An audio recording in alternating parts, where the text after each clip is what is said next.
Hi students, नमस्कार। मैं हूं मंजीत सिंह। इस वीडियो में आज मैं आप लोग को बताने वाला हूं स्ट्रेंथ ऑफ मटेरियल में slope and deflection find out करना कैंटिलीवर बीम के लिए जब उसके फ्री एंड पे पॉइंट लोड या कंसंट्रेटेड लोड लगा हुआ है तब। चलिए आइए देखते हैं। कैंटिलीवर बीम क्या होता है? एक ऐसा बीम जिसका एक एंड उसका जो है फिक्स्ड होता है और दूसरा एंड उसका फ्री होता है, कैंटिलीवर बीम कहलाता है। तो ये कैंटिलीवर बीम है। इसके फ्री एंड पर मान लिया मैंने W लोड लगा हुआ है और इसका टोटल लेंथ जो है वो स्मॉल l है। तो इसका मैक्सिमम स्लोप और मैक्सिमम डिफ्लेक्शन क्या होगा वही हमें फाइंड आउट करना है यहाँ पे। ठीक है, तो अगर आप लोगों ने हमारा इससे प्रीवियस वीडियो अगर आप लोग उसको देखे होंगे तो वहाँ पर मैंने सिंपली सपोर्टेड बीम के लिए जो कि पॉइंट लोड और यूडियल दोनों के लिए मैंने फॉर्मूला डिराइव किया हुआ है मैक्सिमम स्लोप और मैक्सिमम डिफ्लेक्शन निकालने का। अगर आप लोगों ने उस वीडियो को नहीं देखा है उसे ज़रूर देख लेंगे, आपको और अच्छा कॉन्सेप्ट क्लियर हो जाएगा और अच्छे से आप इसे कर पाएंगे। तो हमें करना क्या है कि सबसे पहले हम किसी एक पॉइंट पे स्लोप और डिफ्लेक्शन निकाल लेंगे। किसी एक पॉइंट पे हमें मालूम है कि इसका जो मैक्सिमम स्लोप और मैक्सिमम डिफ्लेक्शन होता है कैंटिलीवर बीम के केस में वो फ्री एंड पे होता है, यानी फ्री एंड पे ही जो स्वतंत्र किनारा है उसका कैंटिलीवर बीम का उसी पॉइंट पे मैक्सिमम स्लोप भी होगा और मैक्सिमम डिफ्लेक्शन भी होगा। बट कई बार क्वेश्चन ऐसा आ जाता है कि वहाँ पर किसी एक पर्टिकुलर पॉइंट पे पूछ लिया जाता है तो वहाँ पर हमें प्रॉब्लम हो जाती है। इसलिए मैं एक स्टैंडर्ड फॉर्मूला आपको आज प्रूफ करूंगा और उसमें जो भी वैल्यू आप रखेंगे या जिस भी पॉइंट पे आप निकालना चाहेंगे उस पॉइंट पर स्लोप और डिफ्लेक्शन आप बहुत सिंपली तरीके से निकाल सकते हैं। तो मान लीजिए यहाँ पर कोई एक पॉइंट है P, इस पॉइंट P पे निकालिए और मान लीजिए ये पॉइंट P जो है वो फिक्स एंड से x की डिस्टेंस पे है। ठीक है, ये डिस्टेंस मैंने x मान लिया तो ये डिस्टेंस आपका कितना हो जाएगा? टोटल l में से x माइनस कर देंगे, l माइनस x डिस्टेंस आपका हो जाएगा। तो आपको करना क्या है, आपको P पॉइंट पे मूवमेंट निकालना है। पहले हम ये चेक करेंगे कि मूवमेंट कितना हो रहा है P पॉइंट पे। तो मूवमेंट एट पॉइंट P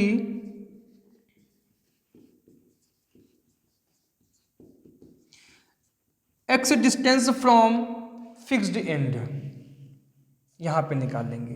तो मूवमेंट क्या हो जाएगा? मूवमेंट इज इक्वल टू, हमें पता है मूवमेंट बराबर होता है फोर्स इनटू परपेंडिकुलर डिस्टेंस। तो यहाँ पे फोर्स कितना है आपका? W है और यहाँ पे जब मूवमेंट लेंगे तो क्या हो जाएगा? W into L minus x, W into L minus x ये हो जाएगा। और मैं आपको पहले भी बताया हुआ है कि किसी भी curve of deflected beam axis के लिए जो basic formula of slope and deflection होता है वो होता है m is equal to E I D two Y D x square. इसका डेरिवेशन अलग है, ठीक है, इसका यहाँ पर यूज करेंगे। बिना इस basic formula of slope and deflection के आप कैंटिलीवर बीम का स्लोप और डिफ्लेक्शन का फॉर्मूला प्रूफ नहीं कर पाएंगे। तो देखिए ये दोनों ही मूवमेंट होता है तो दोनों को इक्वल कर दीजिए तो क्या हो जाएगा ये आपका E I D two I d x square is equal to W L minus x. ठीक है, अब हमें क्या करना है? इंटीग्रेशन करना है। बिना इंटीग्रेशन का हम फॉर्मूला प्रूफ स्लोप और डिफ्लेक्शन का नहीं कर पाएंगे, वो मैं आपको पहले भी बता चुका हूं। तो यहां पर जो भी इंटीग्रेशन का फॉर्मूला यूज होने वाला है वो मैं आपको बता दे रहा हूं। एक तो आपको मालूम होना चाहिए कि D two Y D x square का जो इंटीग्रेशन होता है वो हो जाएगा डी वाई डी एक्स, या अगर आपको इंटीग्रेशन करना है D Y by D x का तो ये हो जाएगा y।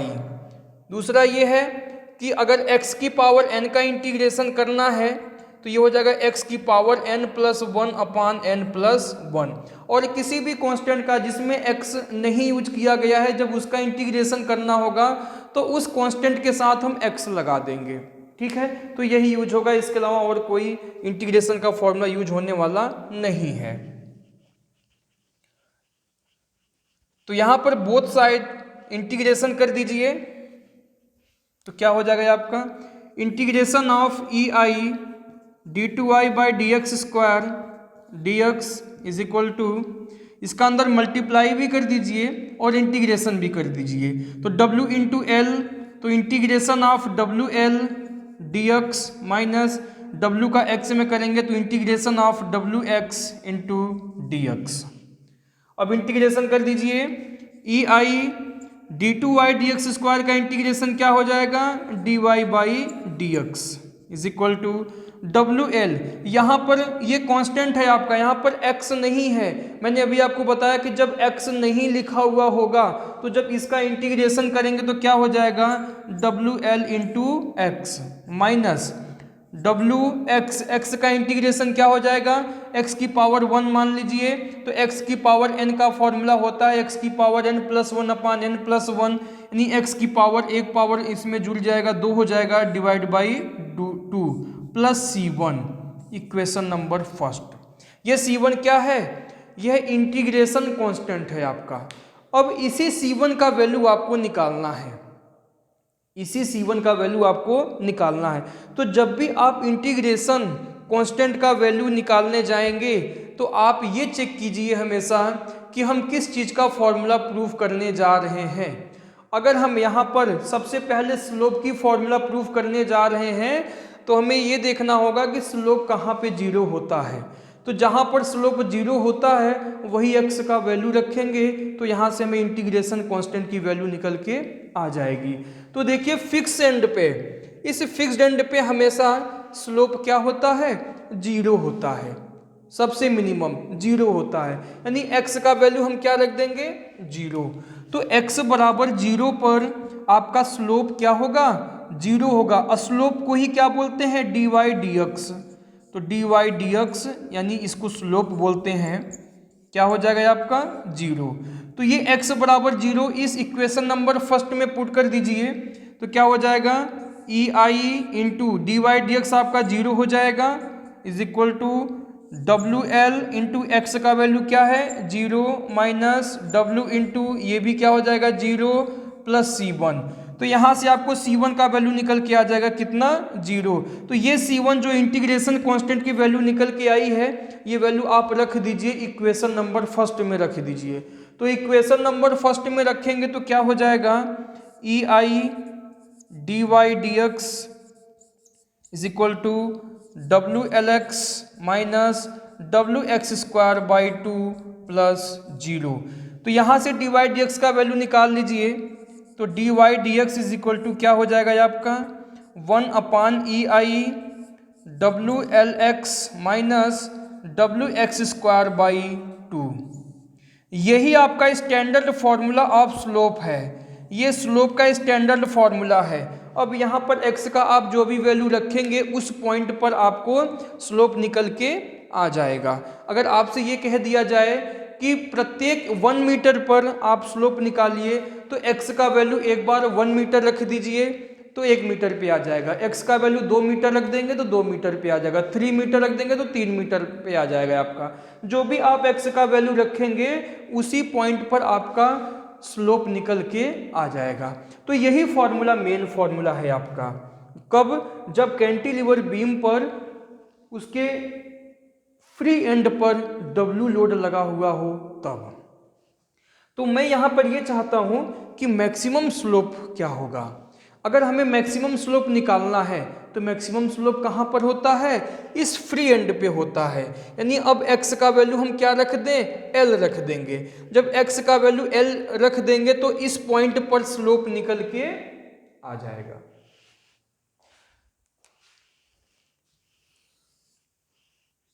x is equal to L पर आपका स्लोप dy dx क्या होगा मैक्सिमम होगा, क्या होगा मैक्सिमम होगा।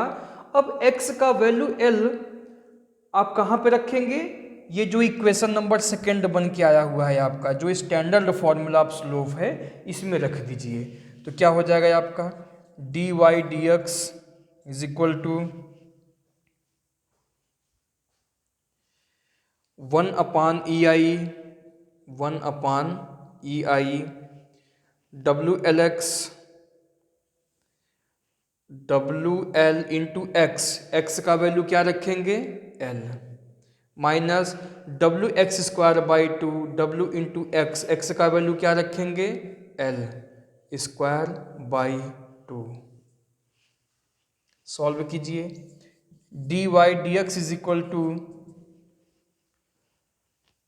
1/ei WL² minus WL² 2 dy dx is equal to, तो यहाँ पे 2 एलसीएम लेंगे तो 2 का मल्टीप्लाई हो जाएगा, 2WL² में से 1 WL² माइनस करेंगे तो क्या बचेगा, 1 WL² आपका बचेगा, तो 1/ei WL² 2। इसे आप इस प्रकार से भी लिख सकते हैं, dy dx is equal to 1/2 WL² में ei। तो हमारा यहाँ से एक फॉर्मूला बन के आ गया क्या, जब कैंटिलीवर बीम के फ्री एंड पे W लोड लगा हुआ है तब मैक्सिमम स्लोप आपका होगा 1/2 WL² ei। यही फॉर्मूला हमें प्रूफ करना था। बात समझ में आई आपको, यही फॉर्मूला हमें यहाँ पर प्रूफ करना था। ठीक है, जैसे आपने स्लोप का फॉर्मूला प्रूफ किया, बिल्कुल ऐसे ही डिफ्लेक्शन का फॉर्मूला आप उसका फॉर्मूला आप निकालेंगे। जैसे आपने यहाँ से इंटीग्रेशन करके यहाँ से इंटीग्रेशन किया और यहाँ तक सॉल्व किया तो स्लोप का फॉर्मूला आपका निकल के आ गया। जस्ट उसी प्रकार आप जहाँ पर आपने इंटीग्रेशन कांस्टेंट का वैल्यू 0 रखा हुआ है, यानी यहाँ पर चाहे इक्वेशन नंबर 2 इसे मान लीजिए, चाहे इक्वेशन नंबर 2, दोनों सेम है आपका। ठीक है, तो आप यहां से इंटीग्रेशन करके सॉल्व करेंगे तो डिफ्लेक्शन का फॉर्मूला प्रूफ होकर के आ जाएगा। ठीक है, तो चलिए अब डिफ्लेक्शन का फॉर्मूला निकालते हैं। इक्वेशन नंबर सेकंड से हम फॉर्मूला निकालेंगे।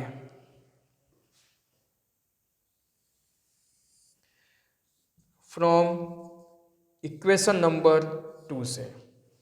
इक्वेशन नंबर सेकंड क्या है, लिखिए इसको, ei dy by dx is equal to WLX minus WX² 2। ये है आपका इक्वेशन नंबर सेकंड। तो इंटीग्रेशन कीजिए दोनों साइड में। इंटीग्रेशन करेंगे तो क्या हो जाएगा, integration of ei dy dx लगा, जब भी इंटीग्रेशन करते हैं तो इंटीग्रेशन का सिंबल लगा देते हैं और dx लगा देते हैं, is equal to integration of WLX dx minus integration of WX² 2 dx। तो ei का इंटीग्रेशन तो करेंगे नहीं हमें इंटीग्रेशन किसका होगा, dy dx का होगा। तो dy dx का इंटीग्रेशन क्या हो जाता है, y। ये मैंने आपको भी बताया था कि dy dx का इंटीग्रेशन क्या होता है, y is equal to WL। x का इंटीग्रेशन क्या होगा, x की पावर n मान लीजिए, तो x की पावर n+1/n+1 यानी x का इंटीग्रेशन x² 2 हो जाएगा, माइनस W/2 इंटू x² का इंटीग्रेशन क्या हो जाएगा, x की पावर n+1/n+1 यानी x की पावर 3/3। ये इसका इंटीग्रेशन हो गया।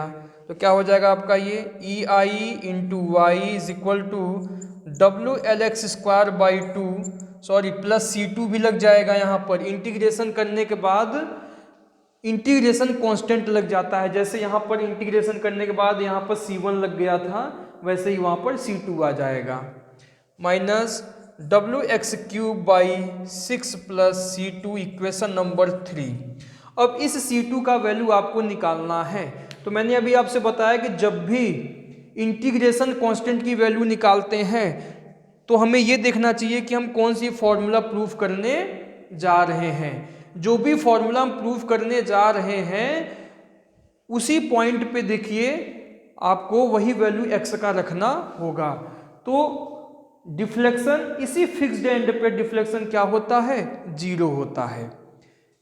इस फिक्स्ड एंड पे डिफ्लेक्शन क्या होता है, 0। मैंने आपको पहले भी बताया है कि कैंटिलीवर बीम में क्या होता है कि फिक्स्ड एंड पे स्लोप और डिफ्लेक्शन दोनों 0 होता है और फ्री एंड पे दोनों मैक्सिमम होता है। सिंपली सपोर्टेड बीम में ऐसा नहीं होता है। उसमें क्या होता है कि जहाँ पे सपोर्ट होता है वहाँ पर स्लोप क्या होगा, मैक्सिमम होगा और सेंटर पॉइंट पे स्लोप 0 हो जाएगा। इसका जस्ट अपोजिट होता है डिफ्लेक्शन के केस में। सपोर्ट के पास में डिफ्लेक्शन 0 हो जाता है और सेंटर पॉइंट पे मैक्सिमम हो जाता है। यानी जहाँ पे स्लोप 0 होगा वहाँ पे डिफ्लेक्शन मैक्सिमम होगा और जहाँ पर डिफ्लेक्शन 0 होगा वहाँ पे स्लोप मैक्सिमम, जहाँ पर डिफ्लेक्शन मैक्सिमम होगा वहाँ पे स्लोप 0 हो जाएगा। जस्ट अपोजिट होता है सिंपली सपोर्टेड बीम के केस में, लेकिन कैंटिलीवर बीम के केस में ऐसा नहीं है। यानी यहाँ पर हमें क्या रखना होगा, x का वैल्यू 0, x बराबर 0 पर आपका डिफ्लेक्शन यानी y क्या होगा, 0 हो जाएगा।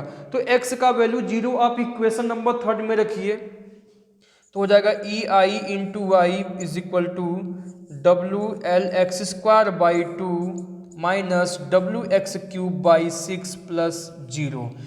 यहाँ से आप y का वैल्यू निकाल लीजिए। y को ही क्या बोलते हैं, डिफ्लेक्शन बोलते हैं। y का वैल्यू निकालिए यहाँ से।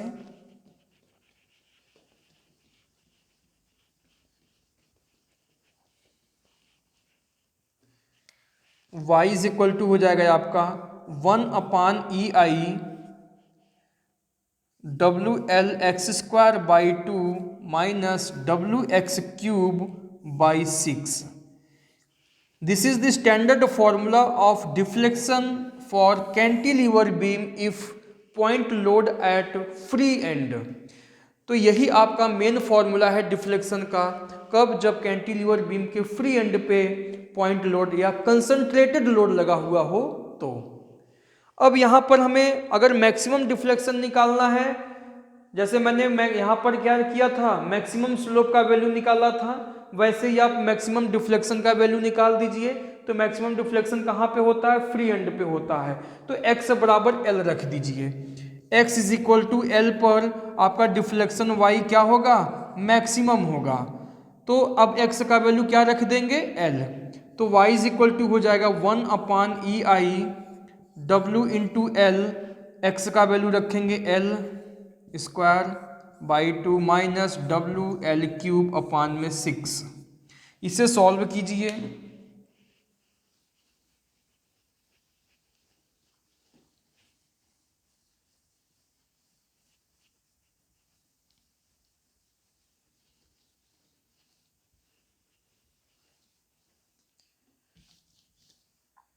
तो ये आपका हो जाएगा y is equal to 1/EI, नीचे आप 6 LCM ले लीजिए। तो 2 का डिवाइड करेंगे 6 में, 2 तिहाई 6, 3 बार जाएगा, 3 का मल्टीप्लाई ऊपर हो जाएगा तो 3WL³ minus WL³। y is equal to 1/EI। 3WL³ में से एक WL³ माइनस करेंगे तो कितना बचेगा, 2WL³/6। 2 से 6 काटिए, 3 आ जाएगा। तो y इज इक्वल टू 1/3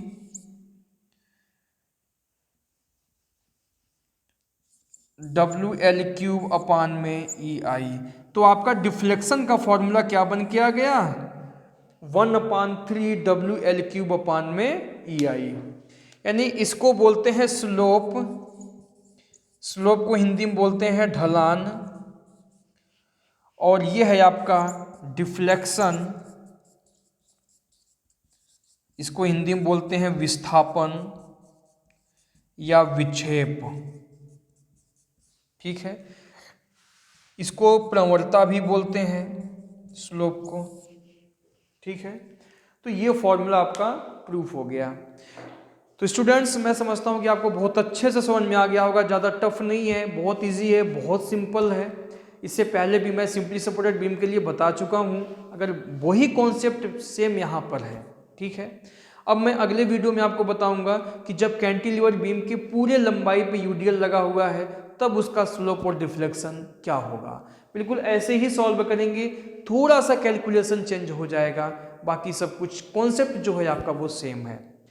तो अगर आपको कोई इस टॉपिक पे अगर कोई भी कंफ्यूजन है तो आप कमेंट करेंगे, उसका रिप्लाई मैं आपको ज़रूर दूंगा।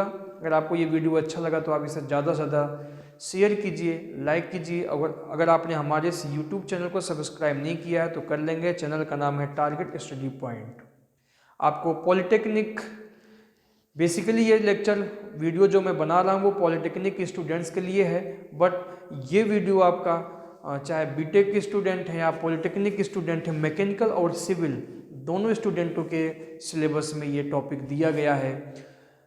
मैकेनिकल में आपको मॉस के नाम पे ये सब्जेक्ट मिलेगा और सिविल में सोम सब्जेक्ट के नाम पे मिलेगा या स्ट्रक्चरल मैकेनिक्स के नाम पे मिलेगा आपको। ठीक है, चलिए फिर मिलता हूँ मैं नेक्स्ट वीडियो में।